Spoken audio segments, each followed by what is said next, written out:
Como é que é, pessoal? Bem-vindos a mais um MMA Report. O evento desta semana foi o UFC 235 e foi aquele evento que muitos consideram o melhor card até agora. Está bem que ainda estamos em março, mas foi de facto um card cheio, repleto de boas lutas. Tivemos nas preliminares Diego Sanchez com Mickey Gall, tivemos Johnny Walker com Misha Cirkunov. O main event das preliminares foi Jeremy Stephens com Zabit Magomedsharipov e depois no main card tivemos Cody Garbrandt a lutar com Pedro Munhoz e tivemos as três últimas lutas: Ben Askren contra Robbie Lawler, tivemos Kamaru Usman, Tyron Woodley pelo título do welterweight e tivemos John Jones com Anthony Smith pelo título de light heavyweight. Estas lutas que eu acabei de dizer foram as lutas em destaque neste card. O Diego Sanchez conseguiu um KO no segundo round contra o Mickey Gall, era uma luta por qual eu esperava que o Mickey Gall fosse melhor, até por ser muito mais novo. Diego Sanchez já em final de carreira, mas mesmo assim conseguiu uma vitória. Foi interessante a luta. O primeiro round houve algum grappling por parte do Diego Sanchez e depois no segundo round o Diego Sanchez conseguiu fechar. Vamos ver o que é que sobra para ele, porque ele provavelmente vai continuar a lutar contra estes lutadores mais abaixo do ranking, provavelmente número 15 do ranking, e vamos ver o que é que sobra para Diego Sanchez. Ele já tem alguma idade, venceu também já um Ultimate Fighter, e vamos ver quantas mais lutas Diego Sanchez tem e se consegue ganhar. Ele neste momento está num grande pico de forma, o que é interessante, ele tem vindo a melhorar e vamos ver Diego Sanchez no futuro, certamente, e quer seja em preliminares ou no meio de card, provavelmente do Fight Night ou assim, mas iremos ver Diego Sanchez certamente. Uma das melhores lutas das preliminares foi, sem dúvida nenhuma, Johnny Walker contra Misha Cirkunov. Johnny Walker conseguiu o KO no primeiro round, muito rápido, mais uma vez. Johnny Walker lutou há 2 semanas e está aqui novamente a lutar. Eu já tinha falado dele num MMA Report. É um lutador incrível, muito grande, muito rápido para esta divisão. Tem os fakes todos, sabe o que está a fazer, tem o striking todo aquilo que é preciso. Ele deu o KO com uma joelhada na cabeça, foi muito impressionante. Vão ver, porque vale a pena, e mantenham um olho no Johnny Walker, porque provavelmente vamos vê-lo lutar outra vez daqui a 2 semanas ou daqui a 3 semanas, visto que ele luta 40 segundos, 50 segundos por luta, consegue o KO, e vamos ver, porque provavelmente ele vai continuar a lutar e muito ativo. Ele diz que quer continuar ativo, não lhe vão dar ninguém do top 10 para já, e então ele vai continuar a evoluir, vai continuar a lutar nas preliminares muito provavelmente, e temos aqui um grande contender para o futuro da divisão de light heavyweight. Muito interessante Johnny Walker, muito bom, grande atleta e grande lutador, sim senhor. Johnny Walker, com este KO no primeiro round, conseguiu mais um fight bónus. Ele foi o KO da noite, nesta noite repleta de grandes lutas. Johnny Walker consegue mais um bónus, mais 50 mil para ele, e mais um KO da noite, grande KO para Johnny Walker. O main event das preliminares foi Zabit Magomedsharipov contra Jeremy Stephens. Nesta luta, o Magomedsharipov basicamente conseguiu dominar os 2 primeiros rounds. Foram rounds em que o Jeremy Stephens, a única coisa que esteve a fazer basicamente foi acertar no ar. Ele tem um grande KO power, ele estava à espera do momento certo, mas ele tinha que dar mais, tinha que ser mais ofensivo e tinha que ir para cima do Zabit, coisa que ele não fez. O Zabit dominou os 2 primeiros rounds e de seguida, no terceiro round, houve ali alguma troca por parte do Jeremy Stephens. Ele conseguiu dar alguma luta, mas não o suficiente, não conseguiu a finalização, e não foi o suficiente para ele ganhar na decisão também. Portanto, tivemos uma vitória de Zabit Magomedsharipov, que é um lutador muito bom, que já muitos lutadores vêm a falar dele. É um lutador que tem alguma história com o Mark Henry, treinador também de Frankie Edgar, etc. E temos aqui um atleta ainda muito novo, mas com uma grande margem de progressão e já com um arsenal muito bom, tanto a nível de wrestling como a nível de striking. Ele é muito interessante. Vejam esta luta, mas acima de tudo mantenham um olho no Zabit Magomedsharipov. Não é um nome nada fácil, mas é um lutador que vale a pena ver, até porque tem um estilo muito único e muito característico. A primeira luta do main card foi Pedro Munhoz com Cody Garbrandt. Nesta luta o favorito era o Cody, toda a gente já o conhece, ele já lutou pelo título 2 vezes, ele foi campeão, ele ganhou a Dominic Cruz, é um lutador já ainda muito novo, mas já com alguma experiência na UFC, e vimos vemos aqui ele a testar as suas skills contra Pedro Munhoz. Esta luta foi uma pura loucura. Eles ganharam o bónus do Fight of the Night, os dois, 50 mil para cada um, e foi uma luta em que ambos foram para o KO logo no início. O Cody Garbrandt correu imensos riscos no final do primeiro round e acabou por levar o KO. Ele não se protegeu nada, eles estavam basicamente a ir um atrás do outro, murros atrás de murros, e acabou por o Cody Garbrandt levar KO. Mais uma vez, é o terceiro KO que ele leva a seguir depois das duas lutas com o Dillashaw. E vamos ver o que é que sobra para Cody Garbrandt, até porque rapidamente ele não irá lutar pelo título. Pedro Munhoz com esta vitória, no entanto, está muito mais perto de uma title shot. E temos também nesta divisão Marlon Moraes. Era interessante fazer uma luta entre os dois brasileiros.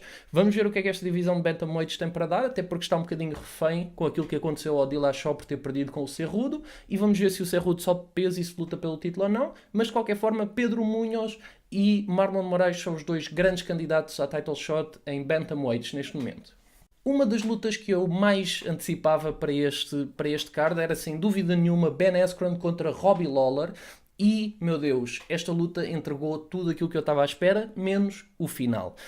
Basicamente a luta começou, o Ben Askren tentou logo o takedown imediatamente, tentou pegar as costas, mas houve ali uma altura em que o Robbie Lawler conseguiu uma pega meio estranha e levantou o Ben Askren e bateu com o Ben Askren no chão. Ele ficou completamente atordoado, a seguir levou algumas cotoveladas, ainda levou murros no chão, abriu. Havia algumas pessoas que achavam que a luta ia ficar por ali, mas Ben Askren recuperou, levantou-se, conseguiu encostar o Robbie Lawler à grade, acabou por o segurar durante alguns segundos ainda em pé ali no clinch, acabou por levar uma joelhada também e depois conseguiu um takedown. E quando o Robbie Lawler se ia levantar, ele conseguiu pegar um Bulldog Choke, que é uma coisa que não se vê muito em MMA. Ele pegou o Bulldog Choke e aquilo que aconteceu a partir daí foi muito, muito, muito infeliz. O Robbie Lawler tinha a mão atrás da nuca do Ben Askren e deixou cair a mão. O árbitro achou que ele estava inconsciente, pegou-lhe na mão. O Robbie Lawler levantou a mão ligeiramente, não dá para perceber bem, incluindo o Joe Rogan. Toda a gente com quem eu estava a ver a luta achava que ele tinha desmaiado e que ele estava de facto inconsciente. O árbitro entrou e mandou parar a luta e o Robbie Lawler olhou para ele e perguntou: o que é que acabaste de fazer? Porque de facto ele não estava inconsciente, foi um erro do árbitro, mas é um erro que, na minha opinião, é compreensível, não é dos erros mais graves que eu já vi. Toda a gente, incluindo comentadores, qualquer pessoa que estivesse a ver aquela luta, poderia ficar com a ideia de que, de facto, o Robbie Lawler teria apagado, e ficou aquela dúvida. Ele, mais tarde, na conferência de imprensa, veio dizer que não, que ele, de facto, estava muito bem, que nem sequer o choke nem sequer estava debaixo do queixo, que ele tinha o choke no queixo. E assim sendo, levanta algumas dúvidas em relação a esta luta. A luta estava a ser incrível. A maneira como a luta começou, aquilo foi caótico, principalmente porque nunca vimos o Ben Askren levar tanto dano em tão pouco tempo. Ele nas suas últimas 3 lutas, penso eu, foi atingido umas 4, 5 vezes. Ou seja, é um atleta que manda-os ao chão e consegue mantê-los no chão, mas desta vez com o Robbie Lawler levantou e bateu com ele no chão. Provavelmente vamos ter o rematch desta luta, é aquilo que Dana White quer. O Ben Askren não quer voltar a lutar com o Robbie Lawler. Ele já não queria lutar com o Robbie Lawler inicialmente, quando lhe foi proposta a luta, mas acabou por aceitar. Mas vamos ver o que é que sobra, porque muito provavelmente vamos voltar a ter Robbie Lawler contra Ben Askren 2, e eu espero que isso venha a acontecer, até porque pela forma como acabou a luta não fez sentido absolutamente nenhum. Ainda em relação ao erro de arbitragem neste combate, basicamente é compreensível que isto tenha acontecido, e mesmo o Robbie Lawler aceitou que isto tivesse acontecido. É uma infelicidade, é um facto, mas aquilo que aconteceu foi que o árbitro jogou pela defensiva. Se de facto o Robbie Lawler estivesse inconsciente, aquilo seriam segundos a mais que ele não deveria estar ainda no choke, e o árbitro já deveria ter intervido, mas de facto ele não estava inconsciente. Portanto, é um erro. Não é dos mais graves que eu já vi e não é dos mais óbvios que eu já vi, visto que tanto os comentadores como qualquer outra pessoa achava que de facto o Robbie Lawler tinha desmaiado e o árbitro mandou parar a luta. É um erro, mas é um erro compreensível, daí eu achar que faria sentido repetir a luta. A grande surpresa da noite foi Kamaru Usman contra Tyron Woodley. Tyron Woodley, já considerado um dos melhores welterweights de sempre, iria defender o título contra Kamaru Usman.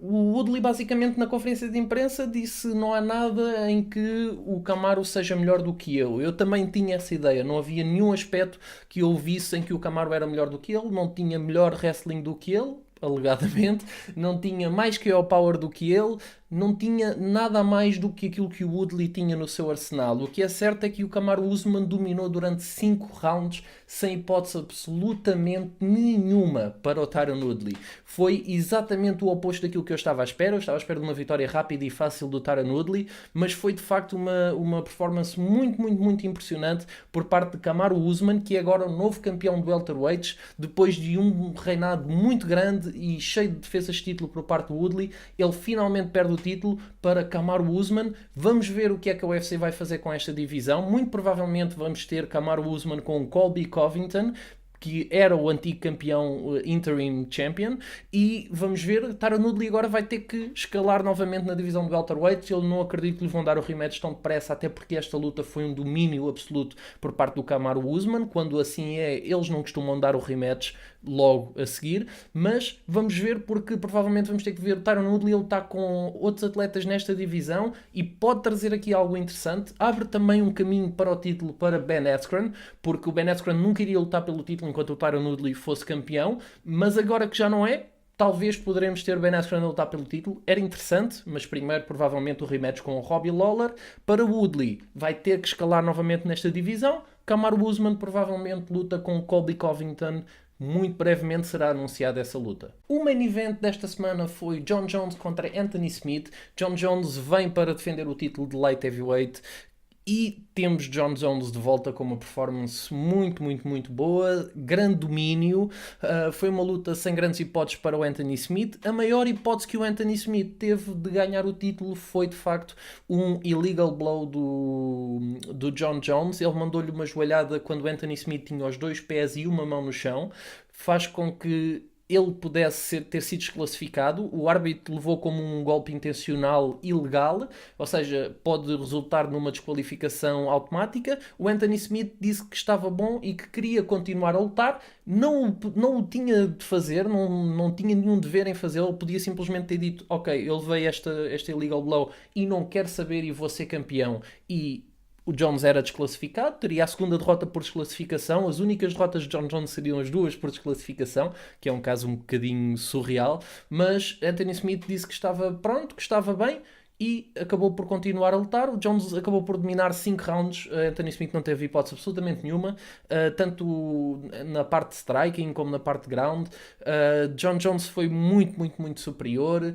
É de facto uma obra-prima ver Jon Jones a lutar, seja contra quem for. Quando o vimos a lutar contra o Gustafsson, Jon Jones vinha muito mais agressivo, já conhecia o adversário. Desta vez tínhamos um adversário novo e tivemos um Jon Jones de facto incrível. Não conseguiu finalizar, mas eu acho que foi uma performance muito, muito, muito dominante. Ele não deu hipóteses absolutamente nenhumas, e ver Jon Jones a lutar é sempre muito, muito interessante. Todo o jogo dele, a forma como, por exemplo, de um pontapé dele partem 3 diferentes e depois o adversário nunca sabe qual dos pontapés é que ele irá dar naquela altura. Pode ser um leg kick, pode ser um head kick, pode ser body kick. E portanto o Jon Jones tem todo um arsenal que mais nenhum atleta tem na UFC e que provavelmente mais nenhum atleta alguma vez teve na UFC. E é muito, muito interessante ver Jon Jones. Ele é campeão, irá continuar a ser campeão. Ele diz que quer continuar a defender o título. Na conferência de imprensa, o Dana White falou numa possibilidade do Thiago Santos lutar contra ele. Jon Jones não me pareceu muito interessado, até porque não é uma fight assim de grande calibre para Jon Jones. Ele preferia, obviamente, Brock Lesnar, como qualquer outra pessoa, mas Dana White disse que se o Brock Lesnar voltar é para lutar com o Cormier. E, portanto, o Jon Jones fica um bocadinho de fora deste jogo do Brock Lesnar e provavelmente irá continuar a defender o título na divisão de Light Heavyweight. Para finalizar, os atletas que receberam os bónus foram o Diego Sanchez. A luta da noite foi Pedro Munhoz com Cody Garbrandt e o KO da noite foi Johnny Walker. Tivemos outros destaques, na minha opinião. Ben Askren com o Robbie Lawler é daquelas lutas que vale a pena ver. É pena a forma como acabou, porque senão muito provavelmente teria sido a luta da noite. Se o choke tivesse sido de facto aquilo que parecia ter sido, se o Robbie Lawler tivesse desmaiado, esta provavelmente teria sido a luta da noite. Como o final foi assim um bocadinho ingrato, eu penso que não foi, mesmo por causa disso. Mas houve grandes lutas. Vejam este card porque vale mesmo a pena. Para a semana vamos ter Derrick Lewis com Júnior dos Santos. Heavyweight Clash, uma luta muito, muito, muito interessante. Muito KO Power entre os dois. Eu espero que o Derrick Lewis não vá com medo como foi contra o Ngannou e que de facto haja ali luta e que deem um espetáculo, porque é isso que nós precisamos na divisão de heavyweights neste momento. Obrigado a todos por terem visto o vídeo. Não esqueçam de subscrever o canal, deixar o like e também sigam em Instagram King Wiseman Streams e sigam também no Twitch se quiserem ver os meus streams. Tenho feito streams de Apex, Red Dead Redemption. Vamos andar por lá a fazer algumas coisas e passem também no site da wisetalks.com, tem lá os episódios do podcast. Vejam o MMA Talks da semana passada porque vale a pena. Nada daquilo que nós dissemos aconteceu, tirando de facto o Jones ganhar de uma forma muito dominante. Cody Garbrandt perdeu, o Diego Sanchez ganhou, o Zabit não conseguiu finalizar ninguém, portanto nada daquilo que nós dissemos correu bem, mas é interessante ver porque falámos também um bocadinho das divisões de uma forma mais geral e não só desta luta. E obrigado a todos por terem visto, muito obrigado.